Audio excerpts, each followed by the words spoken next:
ৰাম হৰি হৰি বোলন্তে নহিকে ৰোমাঞ্চিত বৰ্জশিলা সদৃশ তাহাৰ ভৈল চিত হেন জানি সুত পুৰিও ক অভিমত যি কথা কহিলা সুকে ৰাজাৰ আগত। এতিয়া যি জীৱই আমি হৰি হৰি বোলন্তে নহিকে ৰোমাঞ্চিত অমৃতময় কৃষ্ণ নাম উচ্চাৰণ কৰোঁতে যদি আপুনি মই ৰোমাঞ্চিত হ'ব পৰা নাই, তেতিয়াহ'লে বৰ্জশিলা সদৃশ তাহাৰ ভৈল চিত্ত, তাৰ হৃদয়খন শিলতকৈও কঠিন বুলি কোৱা হয়।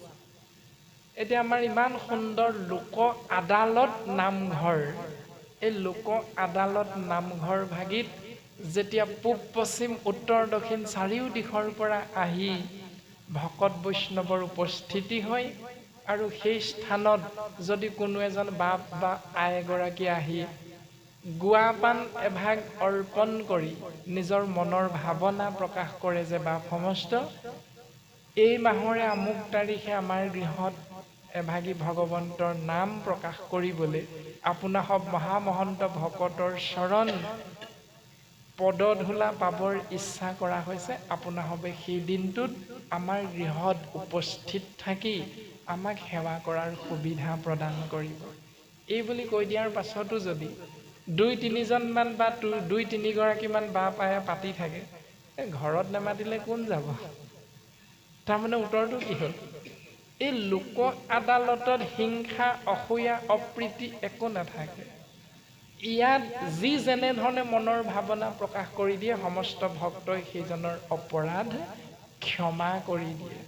এতিয়া আপুনি মই যদি সেই আক্ষেপটো ৰাখি থওঁ, ঘৰতে মতা নাই নামঘৰত মাতিলে যাম নি? মোৰ ঘৰ আছে নহয়। এতিয়া শাস্ত্ৰইতো আমাক এইখনি গৃহৰ কথাহে কৈ আছে, এই শিল বালি ইটাৰে বনোৱা ঘৰখনৰ কথা নাই কোৱা।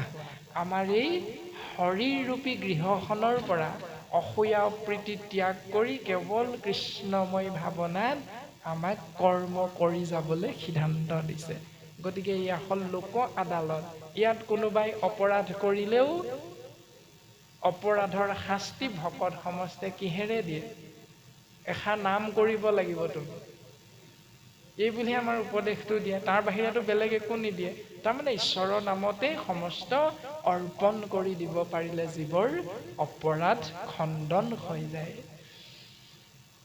এতিয়া সেই যদি উপদেশো আপুনি মই দিব নোৱাৰো, সেই যদি চিন্তা আপুনি মই কৰিব নোৱাৰো, তেতিয়াহ'লে বৰ্জশিলা সদৃশ তাহাৰ ভৈল চিত্ত, সেই জীৱৰে হৃদয়খন শিলতকৈও কঠিন বুলি শাস্ত্ৰই সিদ্ধান্ত দিছে।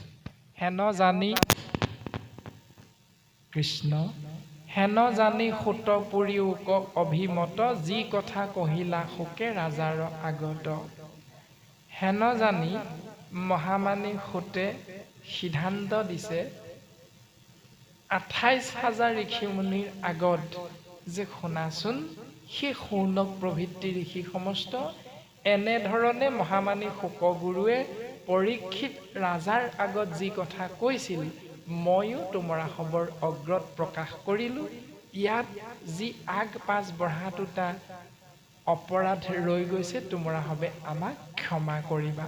আৰু কৃপালু গুৰুজনায়ো নিজৰ অপৰাধ ভঞ্জনৰ হেতু সমস্ত সভাসদবৰ্গৰ অগ্ৰত সেৱা নিবেদন কৰিছে যে শুনা সামাজিক জন ভাগৱত কথা পুৰাণৰ সূৰ্য ইটো মহাভাগৱত মনুষ্য জন্মক ইটো নকৰিও বৃথা।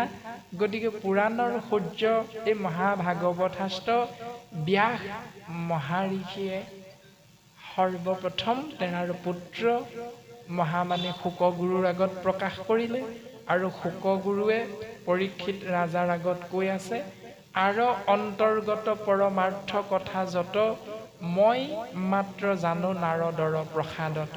ব্যাসমুনিয়ে নাৰদৰ কৃপাত পাইছিলো বুলি সিদ্ধান্ত দিলে। মুত সন্তে মহামুনি শুকে জানিলন্ত মোৰ পাছত মহামণি শুকগুৰুৱে জানিলে বিদুৰে ইহাক জানন্ত কি নজানন্ত।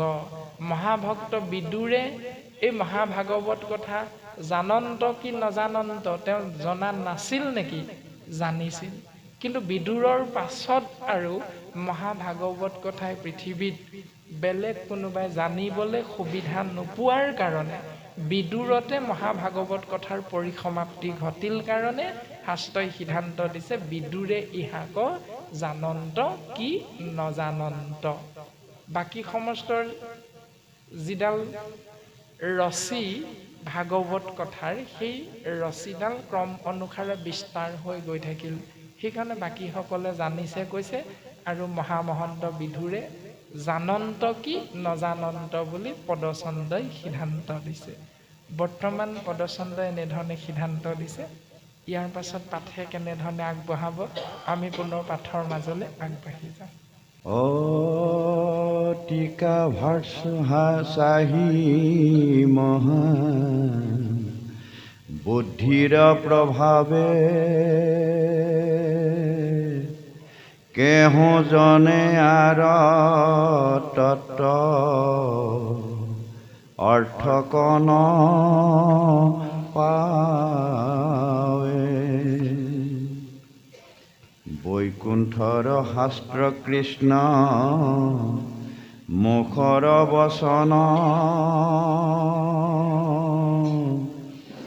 আৰ কি তত্ত্বক জানে যেই হেহি জন।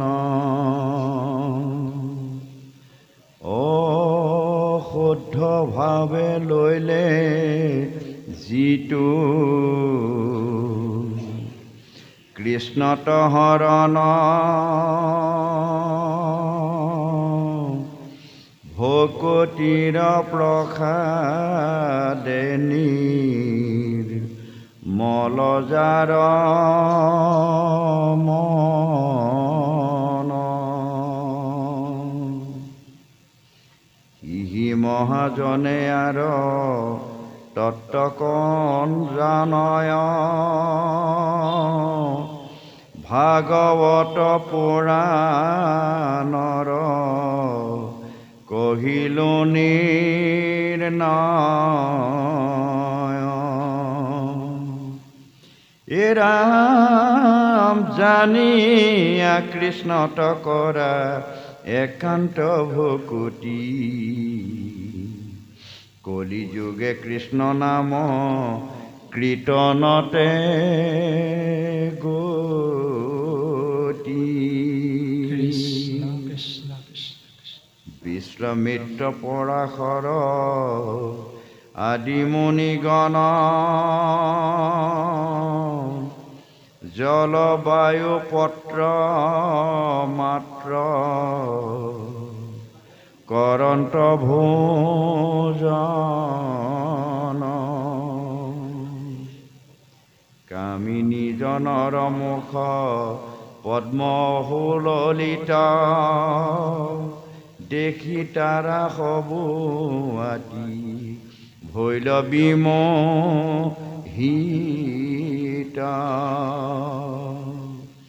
এ ৰাম দধি দুগ্ধ ঘৃত মিশ্ৰ কৰিহালি অন্ন প্ৰবন্ধিয়া প্ৰতিনিতে ভুঞ্জে যিটো জন। সিও জনে পাৰে যদি ইন্দ্ৰিয় জিনিত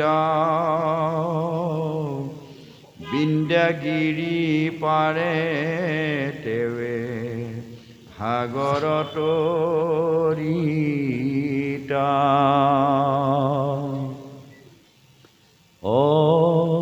ইন্দ্ৰিয়ক জিনিবাক যাৰ আছে মতি হততে কৰিবে যত্ন সংগৰ সন্ততি।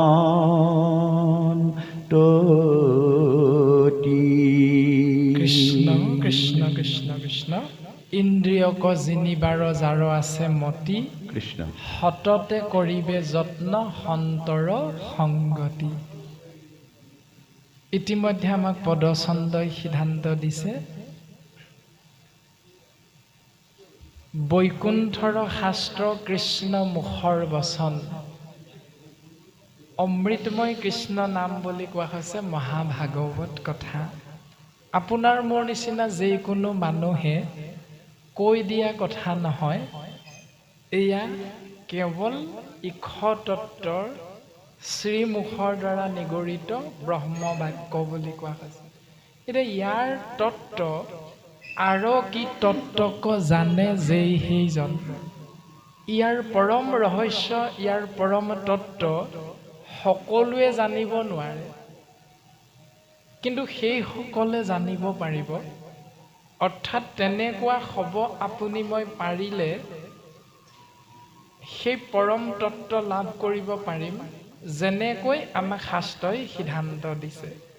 শুদ্ধভাৱে লৈলে যিটো কৃষ্ণত শৰণ, ভকতিৰ প্ৰসাদে নিৰ্মল ভৈল মন। সিহি মহাজনে আৰ তত্ত্বক জানয়, ভাগৱত পুৰাণৰ কহিল নিৰ্ণয়। সেই জীৱইহে মহাভাগৱত অমৃতময় কৃষ্ণ নামৰ পৰম ৰহস্য, পৰম তত্ত্ব জানিব পাৰিব, যিসকলে শুদ্ধভাৱে এক দেৱ এক সেউ একত বিনে নাইকেও আশ্ৰয় কৰি ল'লে। তেতিয়া সেই জীৱৰ ভকতিৰ প্ৰসাদ মানে ঈশ্বৰ কৃষ্ণৰ কৃপা ধন্য হৈ মন নিৰ্মল হৈ যাব। কেনেধৰণে? কৰ্ণ পথে ভকতৰ হিয়াত প্ৰৱেশী হৰি, দুৰ্বাসনা হৰে সমস্তই, যেহেন শৰত কালে জলৰ যতেক মল, স্বভাৱতে নিৰ্মল কৰয়। এতিয়া আমি চিন্তা কৰোঁ, কালিৰ পৰা আজিলৈকে আমি কি শুনি আছোঁ? কৰ্ণ পথে ভকতৰ, আপুনি মই সমস্ত জনা দুদিনৰ কাৰণে হ'লেও ভকতৰ নামটো পাইছোঁ।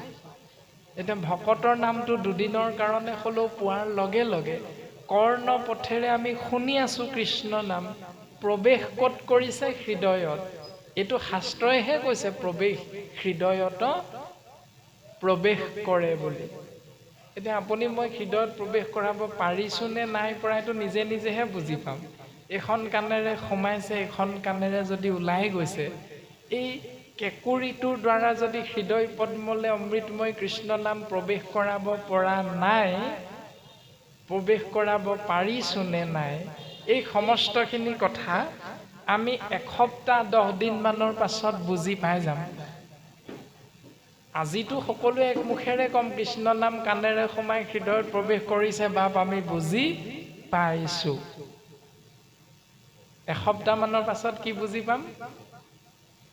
সম্পাদকে যেতিয়া হিচাপ দিব আৰু কাগজ লৈ লৈ, 100-100কে তুলিছিলোঁ বোলে দান বৰঙণি, এই হিচাপ নিকাচত যদি খৰচটো খেলি মেলি হৈ যায়, সভাপতিয়ে ধৰিবই নহয় থাপ মাৰি, বোলে এইটো ক'ত এনেকৈ, এইটো খৰচ হোৱা নাছিলে, এইটো কেনেকৈ আহিলে ইয়ালৈ খৰচ। লাহেকৈ সভাপতি বাপক ভাল পোৱা এটা ফৈদ হ'ব, সম্পাদকক ভাল পোৱা এটা ফৈদ হ'ব। এসপ্তাহৰ পাছত গম পাই যাম, ভাগৱত শুনি শুনি পৰম জ্ঞান পালোঁ এইটোৱে। সমাজ আছিলে এখন, দুখন হৈ গ'ল যেনেদৰে। দুখন সমাজ সৃষ্টি কৰিবলৈ নগৈ একেখন সমাজতে থাকি আমি ভাগৱত কথা শুনি নীতি নিয়মবিলাক শুদ্ধ কৰি ল'লেই হৈ গ'ল। এইটোহে আমাক ভাগৱতে বাৰে বাৰে কৈ আছে। সেয়েহে জীৱইহে ভাগৱত জ্ঞান লাভ কৰিব পাৰিব শুদ্ধভাৱে লৈলে যিটো কৃষ্ণত শৰণ। তেতিয়া ভকতিৰ প্ৰসাদ, ভক্তিৰ কৃপা লাভ কৰি হৃদয় নিৰ্মল হৈ যাব। আৰু সিহি মহাজনে আৰ তত্ত্বক জানয়, ভাগৱত পুৰাণৰ কহিল নিৰ্ণয়। যেহেন শৰত কালে জলৰ যতেক মল, স্বভাৱতে নিৰ্মল কৰয়।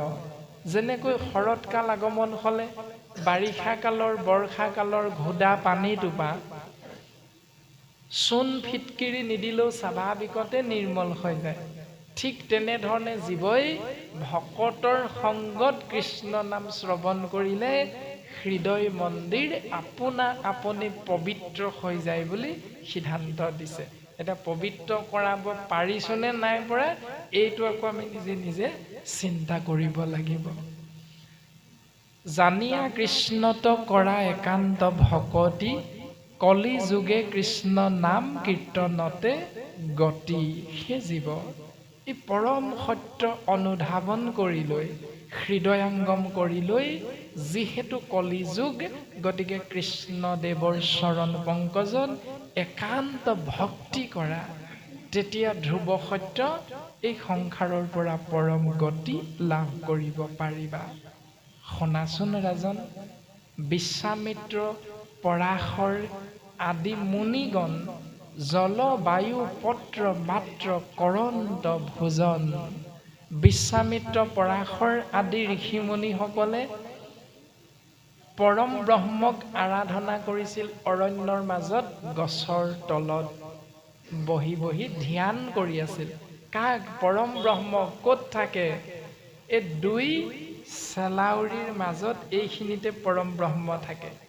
ইয়াতে আৰাধনা কৰি থাকে। নামঘোষা শাস্ত্ৰই সিদ্ধান্ত দিলে হৃদয়ৰ মাজত পৰম আত্মাৰূপে পৰম ব্ৰহ্ম প্ৰকাশমান হৈ থাকে। এতিয়া যোগীসকলৰ মতে ইয়াত পৰম ব্ৰহ্ম থাকে বুলি কৈছে। এতিয়া ভগৱন্ত পৰম ব্ৰহ্মক আৰাধনা কৰি আছে বিশ্বামিত্ৰ, পৰাশৰকে ধৰি আদি জ্ঞান মাৰ্গীয় ঋষিমুনিসকলে। তেওঁলোকে ভগৱন্ত পুৰুষক আৰাধনা কৰি থাকোঁতে গ্ৰহণ কি কৰে? আহাৰ বুলি জল খায়, মানে পানী গ্ৰহণ কৰে। বায়ু সেৱন কৰে। পত্ৰ মাত্ৰ কৰন্ত ভোজন। প্ৰথম দুই এদিন ধ্যান কৰি গা পা ধুই আহি অৰণ্যৰ আশে পাশে গৈ ফল মূল বুটলি আনি আহাৰ গ্ৰহণ কৰে।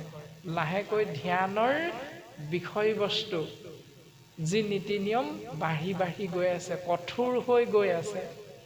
তেতিয়া আঁতৰি যাবলৈ সময় নোপোৱা হ'ল। যিজোপা গছৰ তলত ধ্যান কৰি আছে ঈশ্বৰক, সেই গছজোপাৰে পাত ছিঙি ছিঙি খাবলৈ ধৰিলে। আঁতৰলৈ গ'লেই সময় গুচি যায়। কঠোৰতকৈ কঠোৰ হৈ গৈ আছে। পাতখিলা গছজোপাৰ পৰা ছিঙি আনিবলৈও সময় নোহোৱা হৈ গ'ল। কাষতে আহি সৰি পৰা গছজোপাৰ পকা পাতখিলাকে খাই নিজৰ ভোক নিবাৰণ কৰিছে। ইমানেই কঠোৰ তপস্যা কৰিছে ব্ৰহ্মক পাবৰ বাবে। আৰু এটা সময়ত পাতখিলা বুটলি আনি খাবলৈও সময় নাই। বায়ুকে সেৱন কৰি কৰি নিজৰ শৰীৰক জীৱিত কৰি ৰাখিছে। এতিয়া ইমান কঠোৰ তপস্যা কৰাৰ পাছতো কামিনীজনৰ মুখ পদ্ম সুললিত, দেখি তাৰা সবু আতি ভৈল বিমুখিত। যেতিয়া স্বৰ্গৰ দেৱৰাজ ইন্দ্ৰই পঠিয়াই দিয়ে তপস্যা ভংগ কৰিবলৈ, কামদেৱ মদনকে ধৰি যি অপেশ্বৰীসকলৰ সহিতে আহি নৃত্য গীত আৰম্ভ কৰে, এদিন ইমান কঠোৰ তপস্যা কৰি থকা জ্ঞান মাৰ্গ আচৰণ কৰা ঋষিমুনিসকলৰো তপস্যা ভংগ হৈ যায় বুলি কৈছে। তেতিয়াহ'লে জ্ঞান মাৰ্গ শুদ্ধ নে অশুদ্ধ? সিদ্ধান্ত দিছে দধি দুগ্ধ ঘৃত মিশ্ৰ কৰি হালি অন্ন, প্ৰবন্ধিয়া প্ৰতিনিতে ভুঞ্জে যিটো জন। তাৰ বিপৰীতে সেই ঋষিমুনিসকলে বায়ু নাকেৰে সেৱন কৰি কৰি কেৱল উশাহটোহে লৈ আছে। তেনেকৈও ঈশ্বৰক আৰাধনা কৰিছে। কিন্তু কামিনীসকলৰ সুললিত গীত, খাৰুৰ জনজননী শুনি তপস্যা ভংগ হৈ গৈছে। আপুনি মই কলিযুগৰ জীৱ হৈ কি কি খাওঁ আহাৰৰ নামত? শাস্ত্ৰই কৈছে দধি দুগ্ধ ঘৃত মিশ্ৰ কৰি হালি অন্ন। দধি দুগ্ধ ঘৃত মধু খাওঁতো খাওঁৱেই, লগতে হালি লাহি চাউলৰ এগাল এগালমান ভাত খাওঁ আপুনি মই কলিযুগত। তেতিয়াহ'লে প্ৰবন্ধিয়া প্ৰতিনিতে ভুঞ্জে যিটো জন, এনেধৰণে আপুনি মই আহাৰ খাই খাই কলিযুগৰ জীৱই হিউজনে পাৰে যদি ইন্দ্ৰিয় জিনিত বিন্ধ্যগিৰি পাৰে তেবে সাগৰ তৰিত। হেৰা ৰাজন পৰীক্ষিত, এই কলিযুগৰ জীৱবিলাকে যদি এই আহাৰ ভক্ষণ কৰি গ্ৰহণ কৰি যদি ইন্দ্ৰিয়ক দমন কৰিব পাৰি ঈশ্বৰক পাইছো বুলি ভাবিব পাৰে তেতিয়াহ'লে বিন্ধ্যগিৰি পৰ্বতটো সাগৰত পেলাই দিলে উপঙি যোৱা নিচিনা এটা অনৰ্থক চিন্তা জীৱই কৰি আছে সেই ৰাজন। এতিয়া আপুনি মই কলিযুগত সেই সত্যতা দাপৰ যুগতেই সেই বিশ্বামিত্ৰ পৰাশৰ আদি জ্ঞান মাৰ্গৰ ঋষিসকলে ঈশ্বৰক কঠোৰ তপস্যা কৰি ঈশ্বৰক পাব পৰা নাছিল। তেনে ক্ষেত্ৰত আপুনি মই কলিযুগৰ জীৱই তপ যাগ যজ্ঞ পূজা পাতল দান দক্ষিণা এইবিলাকে ঈশ্বৰক পামনে? কেতিয়াও নেপাওঁ। কাৰণ আপুনি মই তেওঁলোকে খোৱা আহাৰতকে নৰম আহাৰহে খাই আছো। তেওঁলোকে কেৱল বায়ু খাই জীয়াই আছিল, আপুনি মই দধি দুগ্ধ ঘৃত মিশ্ৰ খাইছো আৰু লাহি হালি চাউলৰ এগাল মান ভাত খাইছো। এবেলা নহয় দুবেলা, ৰাতিপুৱা দুপৰীয়া আকৌ ৰাতি খাওঁ 3 বেলা। তাৰ পাছতো যদি আৰু আপুনি মই পাৰিছো বুলি ভাবিছো, এইটোৱে হ'ল অনৰ্থক চিন্তা খেৰাজন। যদি ইন্দ্ৰিয়ক দমন কৰিব পাৰিম বুলি ভাবা, শাস্ত্ৰই মাৰ্গ এটাহে দিছে, ইন্দ্ৰিয়ক জিনিবাৰ যাৰ আছে মতি হততে কৰিবে যত্ন সন্তৰ সংগতি। সেই ৰাজন যি জীৱই মনক অংকুশ লগাব বিচাৰে, শুনা সভা সদস্যই নেৰিবা শাস্ত্ৰৰ নয়, হৰি গুণ ভাগৱত সাৰ। সাধু সংগ অনুসৰা শ্ৰৱণ কীৰ্তন কৰা, পৰিহৰা পাখণ্ড আচাৰ। পাখণ্ড আচাৰ কোনা?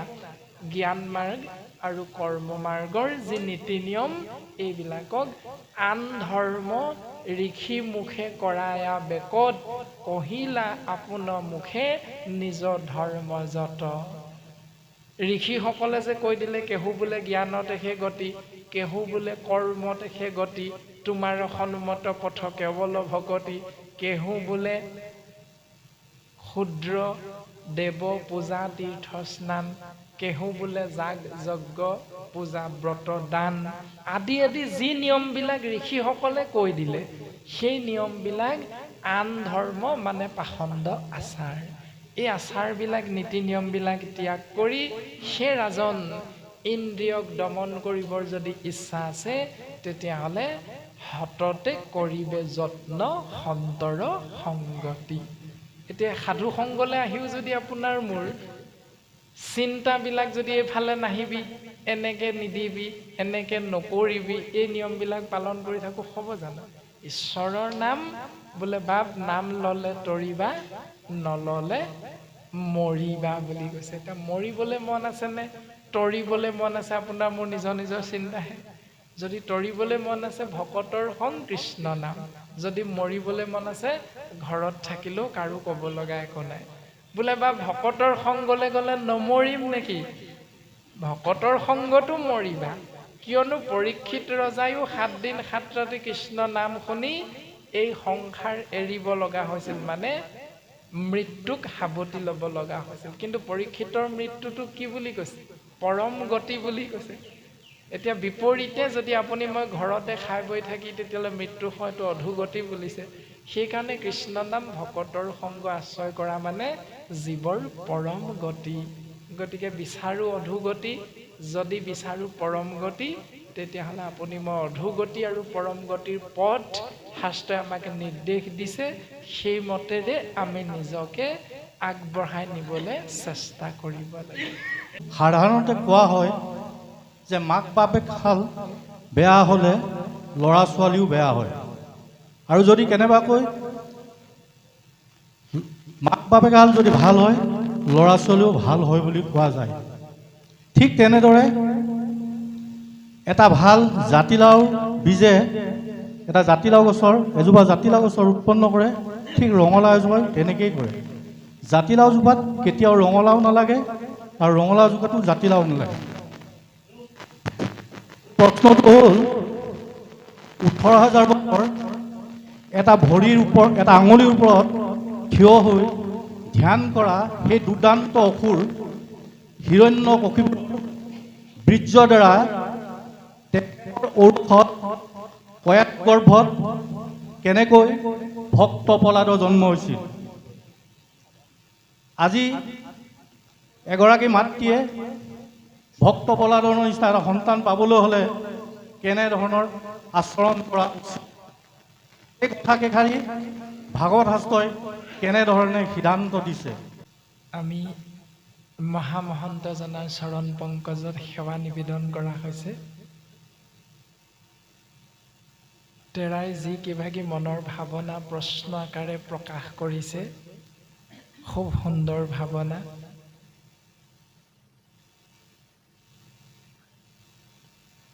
আমাৰ জ্যোতিময় নামৰ ইউটিউব চেনেলত ইতিমধ্যে আপোনালোকে শ্ৰৱণ কৰিছেই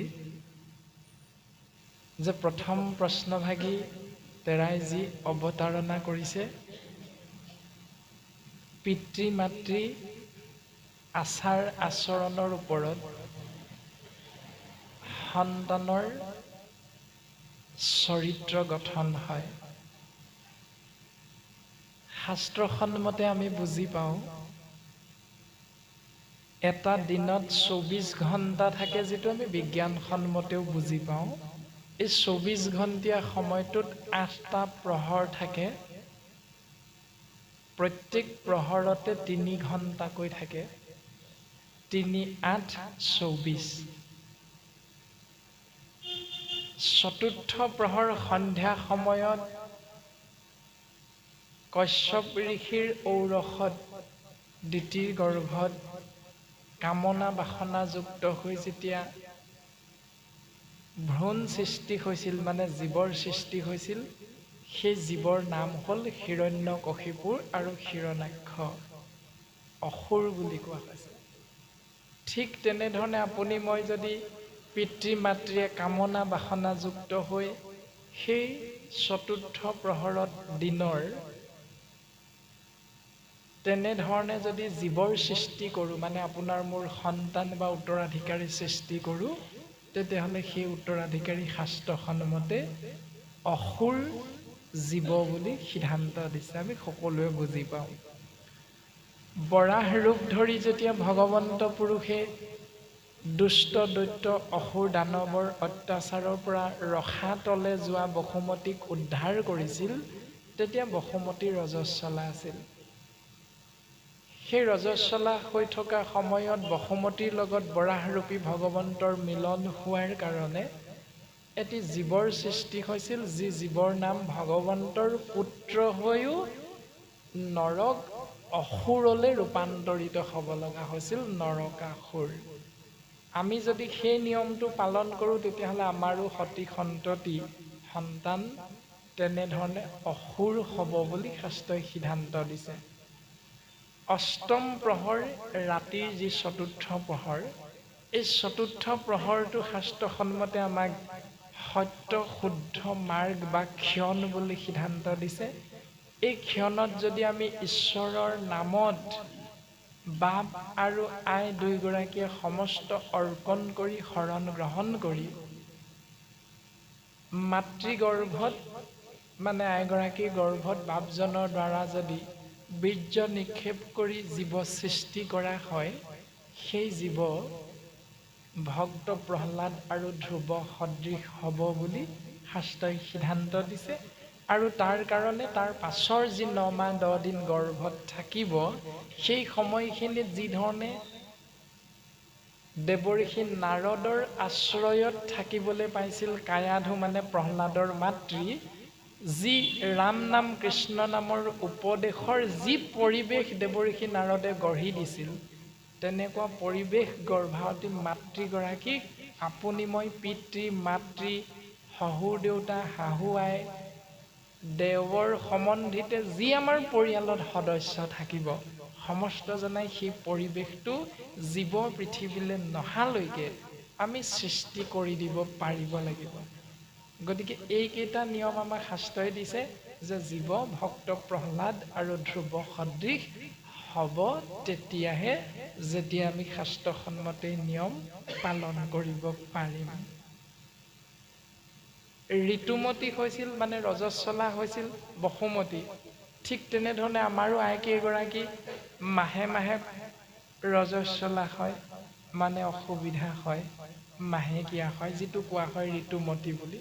সেই সময়ছোৱাত নৰকাসুৰৰ জন্ম হৈছিল মিলন হোৱাৰ কাৰণে। এতিয়া পিতৃ হিচাপে বা স্বামী হিচাপে সেই সময়ত যদি মিলন হোৱাৰ চেষ্টা কৰে, তেতিয়াহ'লে পুত্ৰ সন্তান তেনেকুৱাই হ'ব নৰকাসুৰ।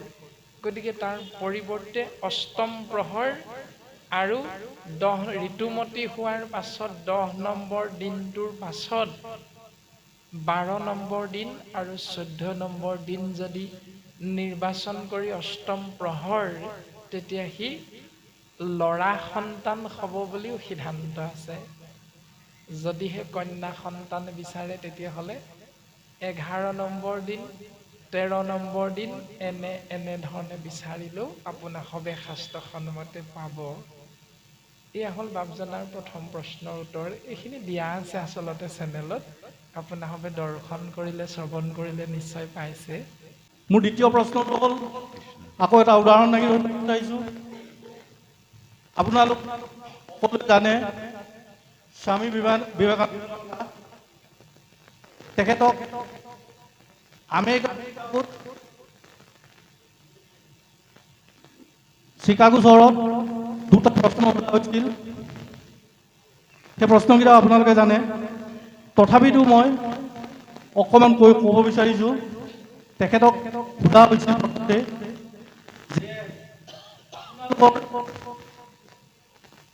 কৃষ্ণনো কেনেকুৱা, নীলবৰ্ণীয়া বুলি যে কয়। দ্বিতীয় প্ৰশ্নটো হৈছিল যে মানুহে এগৰাকী, দুগৰাকী, 3গৰাকী বা 4গৰাকী বিয়া পাতে, আপোনালোকৰ যাক আপোনালোকে ঈশ্বৰ বুলি মানে, তেখেতেতো 16 বিয়া পাতিছিল কৃষ্ণ।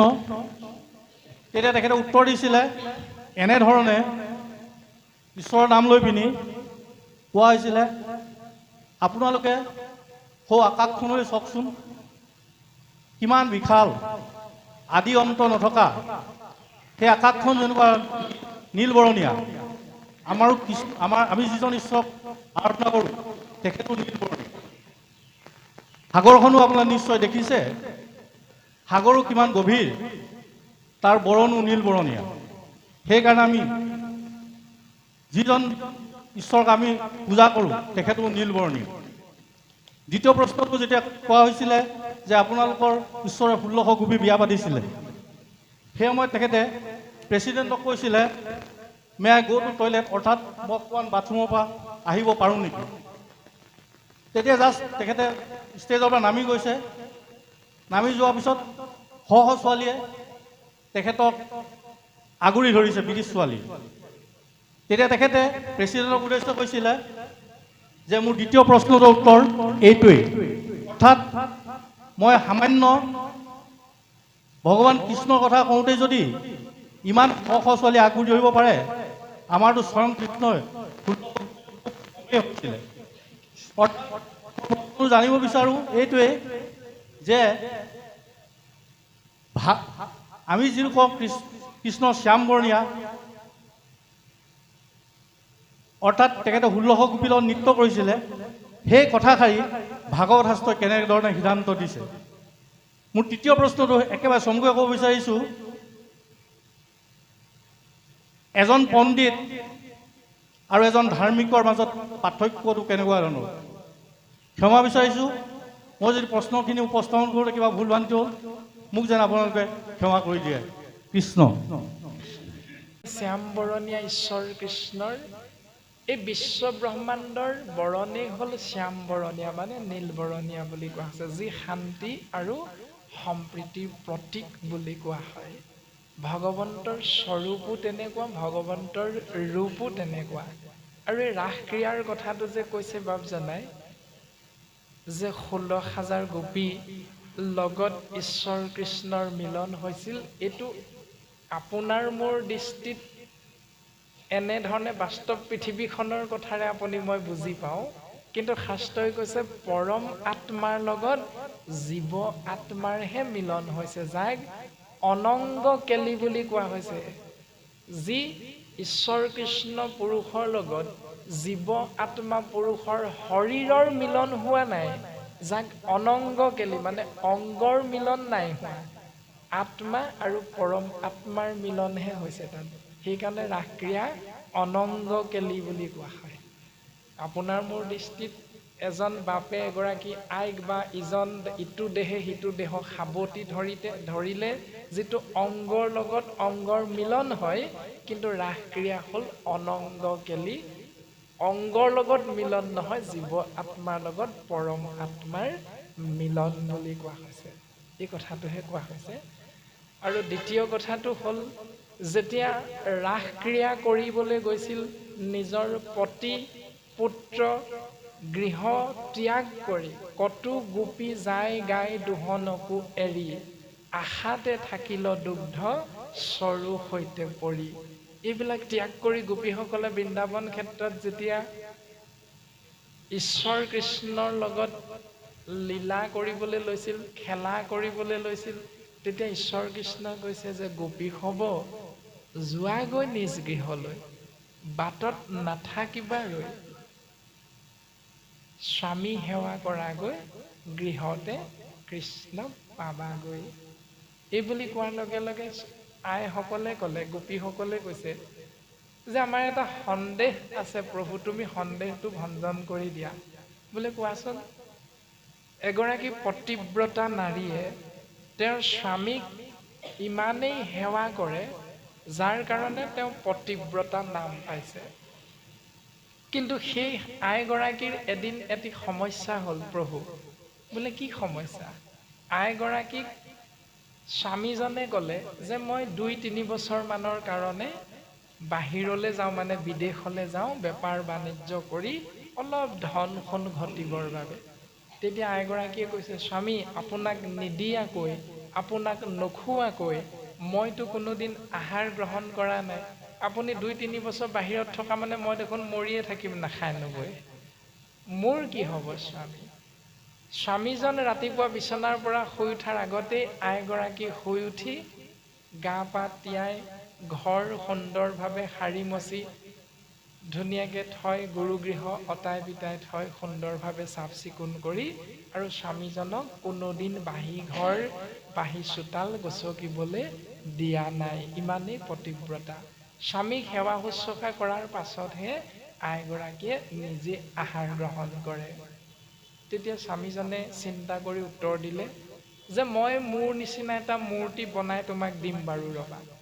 এনেধৰণে নিজৰ মূৰ্তি এভাগ বনাই সিদ্ধান্ত দিলে, মই ঘূৰি নহালৈকে তুমি এই মূৰ্তি ভাগকে মই বুলি ভাবি মোক যি ধৰণে সেৱা কৰিছিলা, শুশ্ৰূষা কৰিছিলা, তদনুৰূপ তুমি কৰি থাকিবা, হৈ যাব। এই বুলি কৈ স্বামীজন গুচি গ'ল। ২-৩ বছৰ পাছত যেতিয়া স্বামী আহিল, দুৱাৰত টোকৰ মাৰিছে, সেই সময়ত আইগৰাকীয়ে সেই মূৰ্তি স্বামীক সেৱা শুশ্ৰূষা কৰাত ব্যস্ত আছে। কানাই, তুমি কোৱাচোন এতিয়া, সেই পতিব্ৰতা আইগৰাকী, নাৰীগৰাকীৰ ধৰ্ম কি হ'ব? যদি মূৰ্তি নকল স্বামীক এৰি আচল স্বামীৰ ওচৰলৈ যায়, তেতিয়াহ'লে স্বামীয়ে কৈ থৈ যোৱা কথা অপৰাধহে লাগিব। যদি আচল স্বামী অহাৰ পাছতো তেওঁ যদি দুৱাৰখন খুলি নকল স্বামীকে সেৱা কৰি থাকে, তেতিয়াহ'লে আচল স্বামীৰ অপৰাধহে লাগিব। এতিয়া তেওঁৰ ধৰ্ম কি হ'ব? কানাই তুমি আমাক কোৱা। তেতিয়া কৃষ্ণ গোসাঁইয়ে কৈছে, চিন্তা কৰিব নালাগে নহয়, নকল স্বামী আচল স্বামী নথকালৈকেহে আছিল। গতিকে আচল স্বামী আহি পালে যেতিয়া নকল স্বামীক বাদ দিয়া, আচল স্বামীক সেৱা শুশ্ৰূষা কৰাটোৱে নাৰীগৰাকীৰ প্ৰকৃত ধৰ্ম। তেতিয়াহ'লে আমাক তুমি ঘৰলৈ যাবলৈ কিয় কৈছা? বোলে কিয়? আমি ইমান দিনে যাৰ লগত আছিলো, এইবিলাক নকল স্বামীহে মায়াময় সংসাৰৰ। গতিকে আচল স্বামী তুমি পৰমাত্মাক আমি যেতিয়া পাইছো, তেতিয়াহ'লে আকৌ আমাক তুমি গৃহলৈ যাবলৈ কিয় কৈছা? সেই কৃষ্ণ গোসাঁই মানে জীৱ আত্মাই পৰম আত্মাক সেৱা নিবেদন কৰিছে। এনেধৰণেহে আমিও বুজি পোৱা হৈছে। গতিকে সেৱা নিবেদন কৰা হৈছে। ৩ নম্বৰতে ৪ বেদ ১৪ শাস্ত্ৰ, যদি ৪ বেদ ১৪ শাস্ত্ৰত পাৰ্গত, তথাপিতো সেই মূৰ্খ জানা মূৰ মত বুলি কৈছে। নপঢ়িলে শাস্ত্ৰ একো নপাৰে খণ্ডিত। যদি শাস্ত্ৰ অধ্যয়ন নকৰে তেতিয়াহ'লে কোনোৱে প্ৰশ্ন কৰিলে তাৰ উত্তৰ প্ৰদান কৰিব নোৱাৰিব, কোনোবাই কিবা এটা সুধিলে তাক ক'ব নোৱাৰিব। সেইকাৰণে পণ্ডিত হ'বলৈ শিক্ষাগত জ্ঞান আহৰণ কৰিব লাগিবই, সিজন হ'ল পণ্ডিত। কিন্তু শাস্ত্ৰই কৈছে যদি 4 বেদ 14 শাস্ত্ৰত পাৰ্গত তথাপিতো সেই মূৰ্খ জানা মোৰ মত। এতিয়া তাতেই উত্তৰটো লুকাই আছে সুন্দৰভাৱে যে পণ্ডিত সেইজনকহে কৈছে যিজন শিক্ষাগত অৰ্হতাৰে জ্ঞানী বুলি কোৱা হৈছে, সেইজনক পণ্ডিত বুলি কোৱা হৈছে। কিন্তু তেওঁ ধাৰ্মিক নহ'বও পাৰে, কাৰণ তেওঁ শাস্ত্ৰ অধ্যয়ন কৰিলে ভাটৌ চৰাই নিচিনাকৈ সলসলীয়াকৈ মুখস্থ মাতি কৈ দিব পাৰে, কিন্তু কোনোদিন ভকতৰ সং গুৰু সেৱা কেতিয়াও তেওঁ কৰিবলৈ নাযায়, গতিকে তেওঁ ধাৰ্মিক নহয়। এতিয়া ধৰ্মৰ যি নিয়ম আদি সত্য যুগে শুদ্ধ ধৰ্ম আছিল এক মাত্ৰ হৰি নাম, দেৱ সবে গুপ্ত কৰিলে কৰি কপট। হেন হৰিনাম ব্যক্ত কৰি, সেই হৰিনাম ব্যক্ত কৰি কৃপালু শংকৰ গুৰুজনে কি কৰিলে? ভাঙিলা সবাৰো পদ। মানে সমস্ত পদ ভাঙি চুৰমাৰ কৰি গুৰুজনে আপোনাক মোক মানে মায়াৰ আৱৰণ আঁতৰাই আমাক উপাস্য তত্ত্ব ভক্তি কৃষ্ণ আমাক দৰ্শন কৰাই দিয়া মাৰ্গ দৰ্শন কৰাই দিলে। কোনে? কৃপালু গুৰুজনে। এতিয়া সেই একশৰণ হৰিনামেই হ'ল জীৱৰ ধৰ্ম বুলি কৈছে। এই ধৰ্ম জানিবৰ কাৰণে বেদৰ পৰোক্ষবাদ পণ্ডিতে নুবুজৈ, মূৰ্খয়ো জানৈ যদি গোবিন্দক ভজৈ। সেইকাৰণে পণ্ডিত হ'ল শাস্ত্ৰ জ্ঞান কেৱল লাভ কৰা বা শিক্ষাগত অৰ্হতাৰ জ্ঞান লাভ কৰাজনক পণ্ডিত বুলি ক'ব পৰা যায়, কিন্তু তেওঁ ধাৰ্মিক হ'ব নোৱাৰিবও পাৰে। কিন্তু ধাৰ্মিক হ'বৰ কাৰণে তেওঁ আকৌ শাস্ত্ৰ অধ্যয়ন নকৰিলেও হ'ব।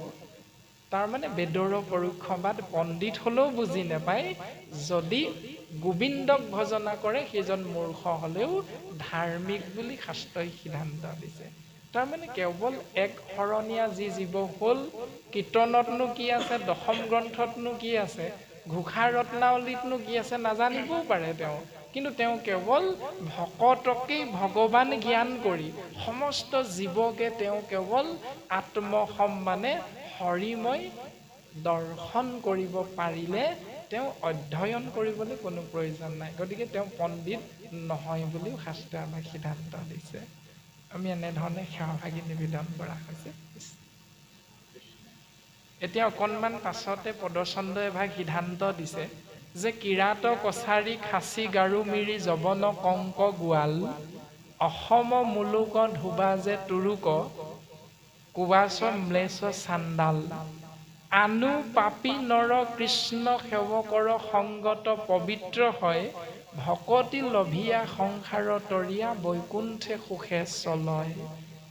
এতিয়া অসম মুলুকত থকা জাতি জনজাতি কিৰাত কছাৰী খাচী গাৰো মিৰি যৱন কংক গোৱাল সমস্ত জাতি জনজাতি জীৱ যদি ভকতৰ সংগ লাভ কৰে তেতিয়াহ'লে তাতোতকৈও কিবা পাপী জীৱ আছে বুলি যদি আপুনি মই ভাবি আছো, আনু পাপী নৰ কৃষ্ণ সেৱকৰ সংগত পবিত্ৰ হয়।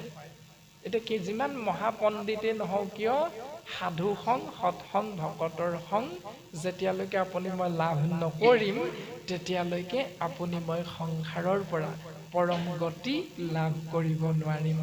এনেধৰণে সিদ্ধান্ত দিছে। উদ্ধৱৰ আগতো কৃষ্ণই কৈছে কিমান পশু পক্ষী পালে পালে সাধু সন্তৰ সংগত পৰম গতি লাভ কৰিলে।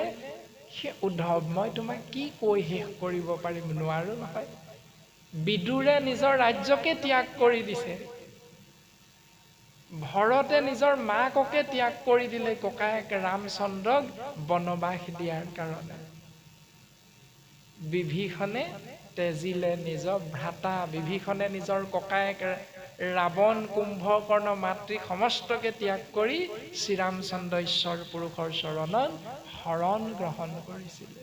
ঠিক তেনেধৰণে আপুনি মই যদি সৎসংগ লাভ কৰিব পাৰোঁ, তেতিয়াহ'লে আপুনি মই কোন জাতৰ, কি উপাধি, কোন কুলৰ পণ্ডিত, মূৰ্খ, জ্ঞানী, অজ্ঞানী কথা নাই, সমস্তই আমি পৰম গতি লাভ কৰিব পাৰিম। এনেধৰণে ভাগৱত শাস্ত্ৰই আমাক সিদ্ধান্ত দিছে। আৰু তাৰ পাছতে আপুনি মই পণ্ডিত হৈ সমাজত আমি তাৰ বিপৰীতটো কৰি আছে। এজনে মিচিঙৰ আনিলে ছোৱালী বিয়া কৰালে, ছোৱালী মিচিঙলৈ গ'লে কেনেকৈ আমাৰ সমাজত ল'বা আদি ধৰণে সমাজৰ পৰা এঘৰীয়া কৰা আদি বিভিন্ন চিন্তা উপায় অৱলম্বন কৰিও আছোঁ। আকৌ আপুনি মই ভাগৱতকো আশ্ৰয় কৰি আছোঁ। তেতিয়াহ'লে দুমুখীয়া চিন্তাৰ মাজেৰে আপুনি মই ধাৰ্মিক হৈ ধৰ্ম কৰিবলৈ আহিলে কিন্তু ইমান এটা লাভ নহ'ব। সেইকাৰণে আমি শাস্ত্ৰই দিয়া সিদ্ধান্ত হৰিময় দেখয় নিৰন্তৰ বুলি সিদ্ধান্ত দিছে। আমি হৰিময় দেখিবলৈ চেষ্টা কৰিব লাগিব। শংকৰ গুৰু হৰি ৰাম ৰাম কৃষ্ণ। সকলোকে সশ্ৰদ্ধা প্ৰণাম জনাইছোঁ। আৰু আজি এই ব্যাখ্যাকাৰ শ্ৰীযুত প্ৰাণজিৎ গগৈদেৱ, তেখেতে ইমান ধুনীয়া কথা কৈছে, শুনি থাকিলেও হেঁপাহ শেষ নহয়। প্ৰশ্নটো বহুতেই থাকে, তথাপিও কিছুমান জানিবৰ মন যায়। প্ৰশ্ন নহয়, আপোনাৰ মুখৰ পৰা মুঠতে চমুকৈ হ'লেও অকণমান শুনিব বিচাৰোঁ। এই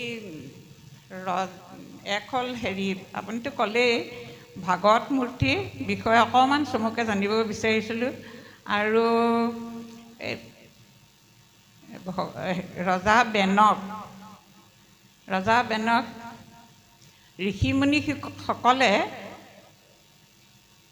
মানে অত্যাচাৰ কৰাৰ কাৰণে তেখেতলোকে মঠিবৰ সিদ্ধান্ত কৰিলে। আৰু এই মঠিলে যে শব্দটো কি ধৰণে বুজাইছে, কেনেকৈ মঠিলে, যাৰ ফলত কৃষ্ণৰ ভগৱানৰ অৱতাৰ জন্ম হ'ল, সেই বিষয়ে অকণমান কওক। আৰু এইখিনি কোৱাৰ কাৰণে অনেকখিনি ভুল ভ্ৰান্তি অন্যায়ৰ কথা কোৱাৰ সাহস নাই। সৰ্বদোষ সৰ্ব অপৰাধ মোচন কৰিব, সেয়ে প্ৰাৰ্থনা। আৰু কৃষ্ণ কৃষ্ণ।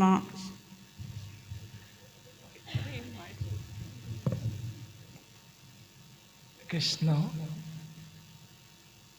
মাতৃতুল্য আইগৰাকীৰ চৰণ পংকজত সেৱা নিবেদন কৰা হৈছে। ভাগৱত মূৰ্তিৰ বিষয়ে ইতিমধ্যে প্ৰকাশ কৰা হৈছে। এয়া শৰণ আৰু ভজন যেতিয়া আমি জীৱই গুৰুৰ আশ্ৰয়ত গ্ৰহণ কৰিবলৈ যাম, তেতিয়া আপোনাক সমস্তজনাকে গুৰুজনাই সুন্দৰভাৱে বুজাই দিব যে আমাৰ ২৪ তত্ত্বৰে গঠিত যি দ্বাদশ স্কন্ধ ভাগৱতৰ লগত সংযুক্ত কৰিছে, মিল আছে বুলি আমাক সিদ্ধান্ত দিছে। কোন স্থানত কোন কেনেধৰণে প্ৰকাশমান হৈ আছে, এই সমস্তখিনি কথা ভজন যেতিয়া ভক্তি গ্ৰহণ কৰিবলৈ গুৰুৰ আশ্ৰয় গ্ৰহণ কৰিব, তেতিয়া আপোনাক সমস্তজনাকে বুজাই দিব। কিছুমান কথা এনেকুৱা, আচলতে শৰণ আৰু ভজন বিষয়বস্তু গুৰুৰ আশ্ৰয় লোৱাৰ লগে লগে যেতিয়ালৈকে আমি জীৱই দায়িত্ব গুৰুৰ পৰা পোৱা নাযায়, তেতিয়ালৈকে সকলোখিনি তেনেধৰণৰ কথা কোৱাৰ পৰা আমাৰ সমস্তজনে বাপাই জানেই, পিতৃতুল্য দেউতাসকলে, যে সেইখিনি সামাজিকভাৱে কোৱাটো গুৰুৰ আজ্ঞাটো নাই। সেইকাৰণে আমি কথাখিনি তেনেধৰণেই কোৱা হ'ল অকণমান আগতেও, যে ভাগৱত মূৰ্তিয়ে কৃষ্ণ তত্ত্বৰ যি শৰীৰ ৰূপ বৰ্ণনা কৰিছে, সেই শৰীৰ ৰূপ আপোনাৰ মোৰ লগতো পৰম আত্মা যিহেতু ইয়াত প্ৰকাশমান হৈ আছে, সুন্দৰভাৱে মিল আছে আৰু প্ৰকাশমান কৰি দিছে সুন্দৰভাৱে। দ্বিতীয় কথাটো হ'ল যে বেন ৰজাৰ অত্যাচাৰী অধৰ্মী আছিল, যাৰ কাৰণে তেওঁ সন্তসকলক অত্যাচাৰ কৰিছিল। আৰু সন্তসকলক অত্যাচাৰ কৰাৰ কাৰণে ঋষিমুনিসকলে অভিশাপ দিছিল আৰু বেনৰ পৰিসমাপ্তি ঘটিছিল। এই শৰীৰৰ পৰা জীৱদেহ ওলাই গৈছিল।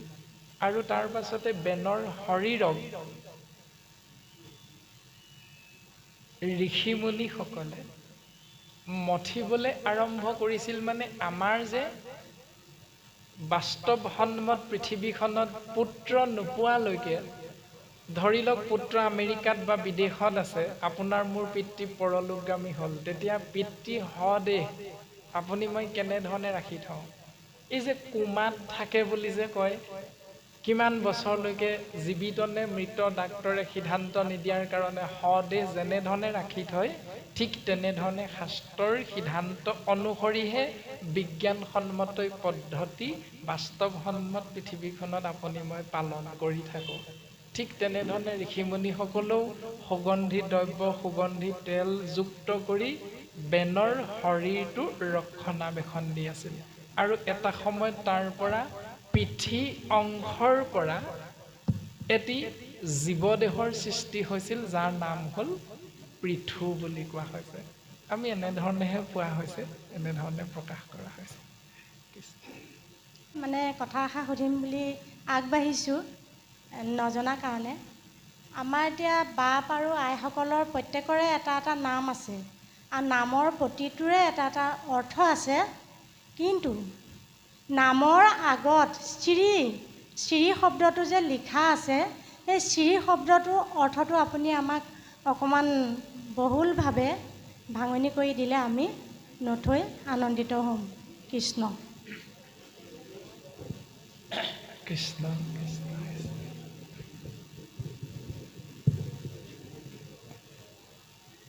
অকণমান আগতে কথাখিনি কোৱা হৈছিলে শ্ৰী মানে আইগৰাকী হয়তো সেই মুহূৰ্তত উপস্থিত নাছিল নেকি তলবিয়া হ যোগ ৰ যোগ দীৰ্ঘই সমান শ্ৰী তিনি বৰ্ণ সমাহাৰ তলবিয়া হ মানে আমাৰ এই শৰীৰ যেতিয়ালৈকে দীৰ্ঘই আৰু ৰ নাথাকে মানে প্ৰৱেশ নহয় তেতিয়ালৈকে ইয়াক হ বুলি কোৱা হৈছে ৰ মানে ৰমণ কৰা দীৰ্ঘই মানে ইখতত্ব পৰম ব্ৰহ্ম যাৰ কাৰণে আপুনি মই হাত ভৰিত লৰাই থাকি আছোঁ যাৰ কাৰণে মুখেৰে কথা ক'ব পাৰিছোঁ সেই পৰম ব্ৰহ্ম ওলাই যোৱাৰ লগে লগে অকল তালবীয়া হ বুলি কোৱা হৈছে আৰু যেতিয়া প্ৰৱেশ কৰি দিয়ে পৰমাত্মা তেতিয়া ই চিৰিলে ৰূপান্তৰিত হৈ যায়